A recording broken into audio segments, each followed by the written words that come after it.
Hello philosophy class, this is 1.6 classical logic Tableau soundness. Now the next two lessons we're going to be working on, we are going to be concerned with showing that the two things that the two systems of proof that we've gone over, the Tableau and also the assigning the true and false values, we want to show that those two coincide. Especially you want to show that anything that the truth tableau that the tableaus are going to show will give you truth values. Otherwise, it's kind of like, why are we doing those anyway? If they don't match up in the real world with the truth values, then it's just like we're playing a game that doesn't have any consequences. So sound means that every proof theoretically valid inference is also semantically valid. So what that means, remember, proof theoretically valid means the tableau, that it works from the tableaus, that you've got all the branches closed on the tableau, and so you know that you've got a valid inference. What semantically valid means is that you're assigning those true false values. You assign all true values to the premises. Can you get a false conclusion? If not, then you have a semantically valid. If it's all true premises and a true conclusion, semantically valid. And remember, this little sign right here refers to proof theoretically valid. We want to say proof theoretically valid entails semantically valid. That's what we're trying to prove when we're saying we want to show the Tableau procedure is sound. Alright, so let's start off just by a few definitions. First, V is going to stand for any propositional interpretation, right? That's any way of giving out the true-false state values. Of course, consistently, right? If you give P a true value one place, it's throughout the rest it has to have a true value. B is going to be any branch of a tableau. All right, so branches, of course, being when they're going, you got this guy on the tableau, and we said one branch is one full thing. And V is faithful to B if and only if for every formula A on B, the truth value of A is 1. Alright, V of A is 1. So, for example, if you see, A here, right, then V is faithful to B if VA equals 1. If you have, A and B, that equals 1, whatever it is on that branch. Alright, so what we're going to start with is what's called a lemma. A lemma is something in both math and logic what you use to prove something else, right? We have to prove this, and then we're going to use this proof to prove something different. So this is the soundness lemma. If V is faithful to B, and a rule is applied to B, then V is faithful to at least one of the branches generated. Alright, so in other words, if here's our branch B, right? And I apply and I know V is faithful to B. In other words, right, if I know A or B is on here, and V is faithful to B if A or B gets a 1, a 1 value, and I apply a rule to it, going to A, B, that's the rule, then I know that I'm trying to prove that V is faithful to at least one of these branches. So at least one of these has a 1. Either A equals 1 or B equals 1. I'm not sure which one, it wouldn't really matter. Alright, so that's what we're trying to prove. And the way we're going to prove that is by going through each individual formula and proving it for each formula. So for example, we'll start with, it's not the case that if A then B, right?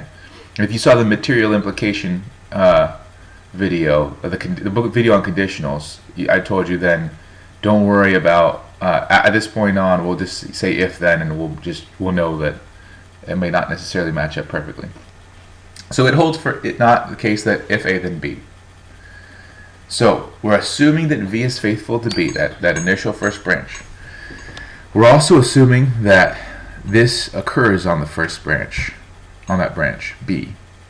Alright, so we apply our rule, and here's what we get. Applying the rule that we know, we get an A and we get a not B. Now we know this has been given a 1 value. Why? Because we said that V is faithful to B. We've assumed that, and we've also assumed that not if A then B occurs on B. So these two together mean that not if A then B gets a 1. Now, given these rules right here, right, especially the not rule, I know that this 1 is going to turn into a 0 for if A then B. It may be a little confusing looking at these A's, like the way they've all got them down there, but just this is basically what it means. Like, you pretend this whole thing is A and this whole thing is A, right? So not A equals 1, then A equals 0, right? That's what this is. If not A equals 1 if A equals 0, and it's 0 otherwise. So since this doesn't equal 0, right, then this one has to equal 0. All right. So, and the reason I did that, let me erase that. The reason I changed this into this is because I need to be able to get down here and use this rule, right? You can't, there's no rule over here for not if A then B. So I need the not, if A then B. Now I have the if A then B equals 0. Now I know if A then B equals 1 if A equals 0 or B equals 1, right? But I don't have that. I have if A then B equals 0. So then this can't be the case, right? A can't equal 0 and B can't equal 1. So A equals 1 and B equals 0 instead, right? The reverse of that. So if B equals 0, I know from this rule that not B equals 1. So now I have A equals 1 and not B equals 1. And that's what we have up here. A and not B are on B's extension. Let me get this pen back here. So I have A equals 1, which is on the extension of B. Not B equals 1, which is also on the extension of B. So I know that V is faithful to B's extension, right? Everything here gets a 1 value. That's what we want to prove. We want to prove if V is faithful up here, then it's faithful down here. That's all we want to show. All right. So we proved it for 1. Now we have several more to go. It holds for if A then B. Again, assume that V is faithful to B, and assume that if A then B occurs on B, on the branch B. If that's the case, then we have our rule that we apply, and this is a little more complicated because this one splits, right? It splits from if A then B to not A on one side and B on the other side. All right, now I know that this gets a 1 value because, again, V is faithful to B is something that we assumed, and if A then B occurs on B is something we assumed. And if this is the case, if A then B equals 1, then I know A equals 0 and B equals 1 by this rule down here, right? So this rule down here gives me this. And if A equals 0, then not A equals 1 by this rule right here, right? So if not A equals 1, then V is faithful to B's left extension. So if you have this case, then you have that, right? And so if V is A equals 0, then V is faithful to B's left extension, right? So this is basically saying this. The reason we do that is because we said either A equals 0 or B equals 1. And I want to show that if A equals 0, then we got this guy covered, right? So that's why we kind of have, it looks like a little duplicate of effort, but that's not the case. And if B equals 1, then V is faithful to B's right side, right? Which is this guy right here. But remember, we said either A equals 0 or B equals 1. That's true from this, we know from this thing, right? So either A equals 0 or B equals 1. Either way, V is faithful to one of the extensions, right? So V is faithful to at least one extension of B, of the branch B. Therefore, if V is faithful to B, and if A then B occurs on B, then we know that V is faithful to at least one of the extensions. So now we proved it for if A then B. The next one is A or B. Now A or B, You may want to stop this video right now and then try and figure out how would you do this on your own. You could do that for each one of these from here on out. If you start to figure out, if you start to get in your head like, yeah, I kind of got this, and I know how I would do it for each one of them, then you could probably skip ahead a little bit. Alright, V is faithful to B, and A or B occurs on B.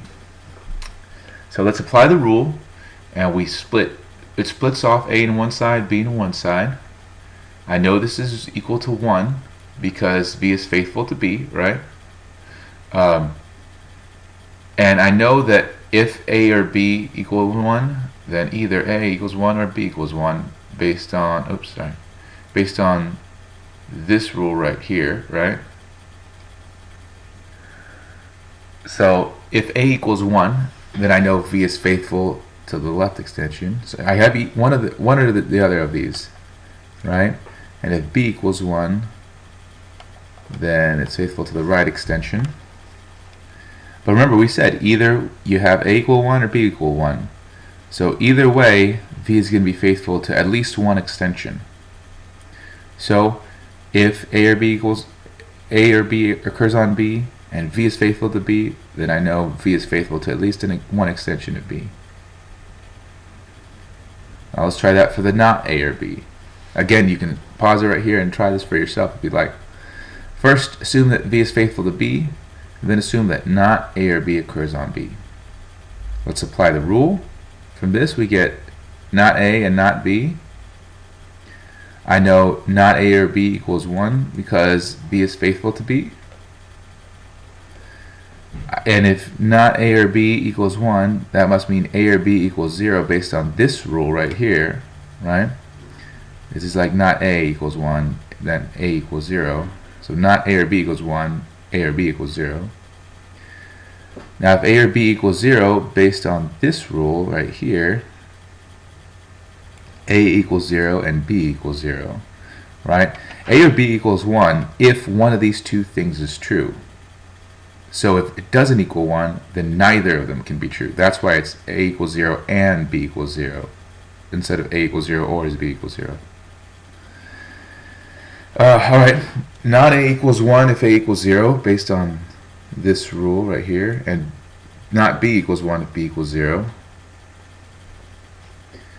So if not A equals 1, and not B equals 1 right there, then V is faithful to B's extension, right? I got the not, both of these equal 1, so that's what being faithful means.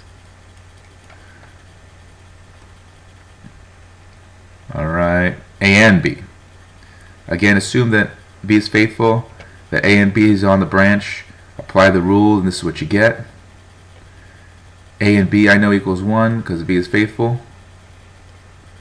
If A and B equals 1, then based on this rule, A equals B equals 1. So V is faithful to B's extension because these gentlemen right here match up with these guys right here. So both of these equal 1. So we proved it again. Alright, but not A and B. Again, assume V is faithful to B and not A and B are on B. You apply the rule. Here's what you get: not A on one side, not B on one side. I'm going to say that so V is faithful to B, so not A and B equals 1. That based on this rule right here, the negation rule, A and B equals 0. If A and B equals 0, based on this rule right here, either A equals 0 or B equals 0. So then go take what you got here and bring it back to this rule. If A equals 0, then not A equals 1, and if B equals 0, then not B equals 1. If not A equals 1, then we got this guy covered. If not B equals 1, then we've got this guy covered, right? But we just said here either not A equals 1 or not B equals 1. So V is faithful to at least one extension of B, and so we've proved again what we're trying to prove. Either this one equals 1 or this one equals 1. One of the two. It doesn't matter which one. All I'm trying to prove is at least one of these sides is true, V is faithful to. If and only if, almost there. It holds for A if and only if B. So same standard thing. Assume that V is faithful to B, and if A if and only if B occurs on B, A and B. So here's what you get if you apply the rule: A, B on one side, not A, not B on the other side. So it's a little more complicated. And we also have this rule right here. We want to say that A if and only if B equals 1, right? Because B is faithful to B. But that means down here, what you get is A equals B, right? So either A equals B equals 1 or A equals B equals 0, because those are your only two options. They can only equal 1 or 0, at least in classical logic. Let me erase this. It's getting in the way. If you have A equals B equals 1, then you have this side. Right, that's this. If you have A equals B equals 0, then by this rule, you have not A equals not B equals 1. And if you have not A equals not B not equals 1, then you have this guy covered, right? And so if you have A equals B equals 0, which produces this one, then V is faithful to the right extension, right? So V is faithful to at least one extension of B, and we've proved what we wanted to prove. Not A if and only if B. Same thing. Here's our rule. Not A and B are going to equal 1, right? If not A and B equals 1, then if not A if and only if B equals 1, then A if and only if B equals 0, based on this rule, of course. So based on this rule, that means that A does not equal B. So if A does not equal B, then, and they have to equal either 1 or 0, then that means either A equals 1 and B equals 0, or A equals 0 and B equals 1. And let's switch these equals zeros to negatives, right? Or to nots. So if you have this, B equals 0, then you're going to have this, not B equals 1. And if you have this, A equals 0, then you're going to have a not A equals 1. The reason we're doing that is because we're trying to match them up with this, right? I don't care if B equals 0. What I want is not B to equal 1. That's the definition of faithfulness. So either I'm going to have A equals 1, and because of this, not B equals 1, that one, or I'm going to have A equaling, not A equaling 1, right here, and B equaling 1. So this one corresponds to that, of course, and that one corresponds to that. So V is faithful to at least one of these guys. All right, last one. Not A. Not A is actually a little bit easier than the rest of them. So we're going to assume that not A occurs on on B, and you apply the rule to get A. Well, not A equals 1, right? Because V is faithful to B. And remember, this is something like this. Not A, right? And if not this thing here equals 1, then this thing here equals 0 based on this rule, right? And if not A right here equals 0, that means A equals 1 based on the same rule. And if A equals 1, then this one equals 1, so we're good. So that was the soundness lemma.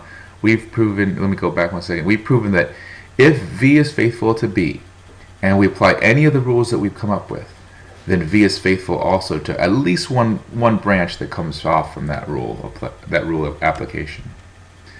And we're just remember, the only reason we prove that is because we're going to use it to prove something else.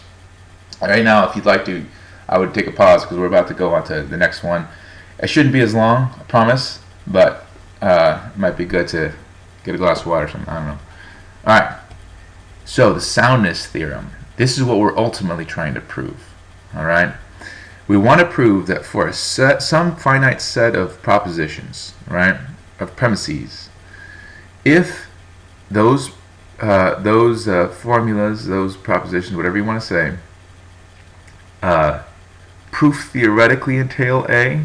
In other words, with the Tableaux, they show that these entail this.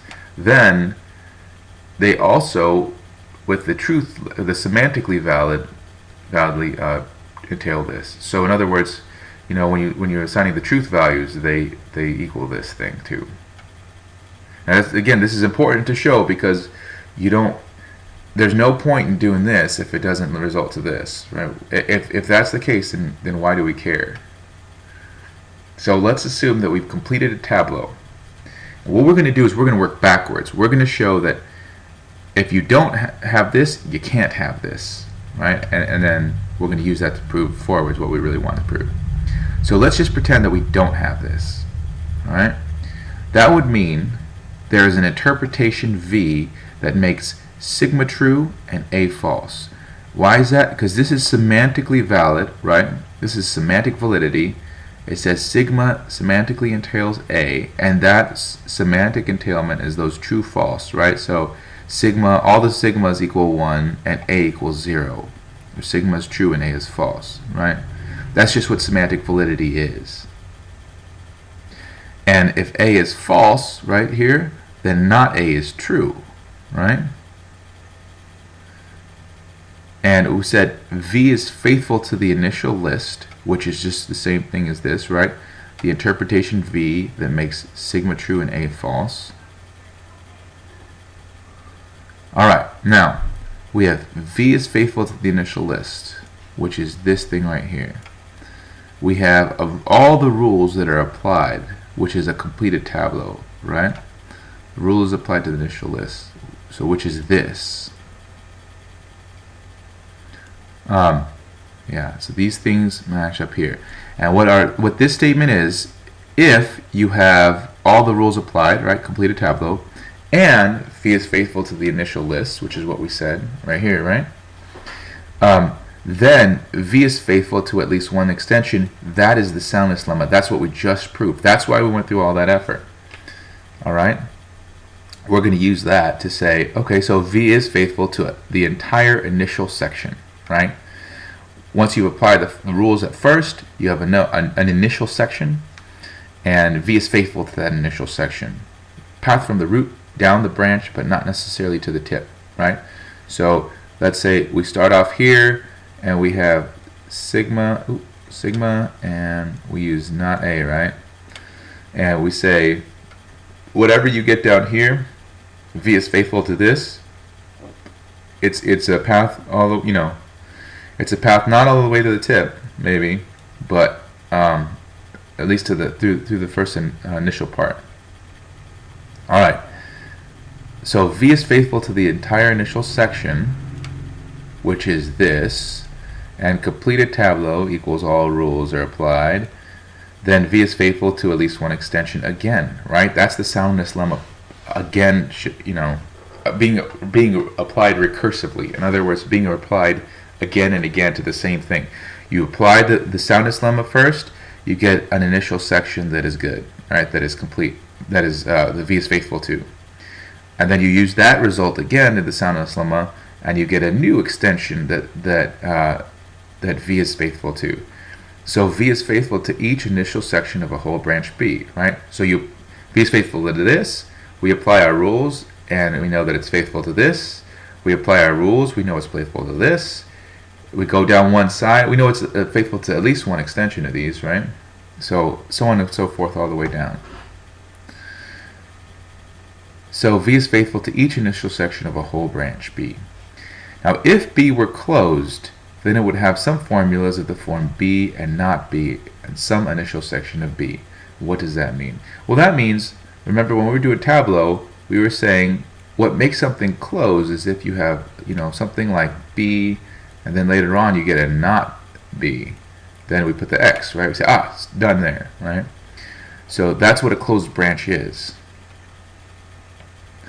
And if there were something like that, B and not B, then because V is faithful to each initial section, right, that would mean each one of these guys equal 1. Right? That's why we did the soundness lemma. But it's not the case that B equals not B equals 1. Why? Because remember we have that first rule that says like the truth value of not B, well, it said not A there, but the truth value of not B equals 1 if truth value of B equals 0, and it said otherwise this one equals 0. Otherwise, I'm not going to write the word otherwise. I can barely write these things. Alright, so we know that it's not the case that not B equals 1 equals B, right? That this rule shows us that we can't do that. So it's not the case that there are some formulas of the form B and not B in some initial section of B, right? We don't have this kind of setup here. So it's not the case that B is closed. So this is false too. All these branches are open. So B is open. That's just what it means to be open, right? So if the branch is open, if all the branches are open, that means that sigma does not proof theoretically entail A, right? You have your branches all open here. You've applied all the rules. That's what it means, that's what this guy means, right? Oh man, try it again. That's what this guy means.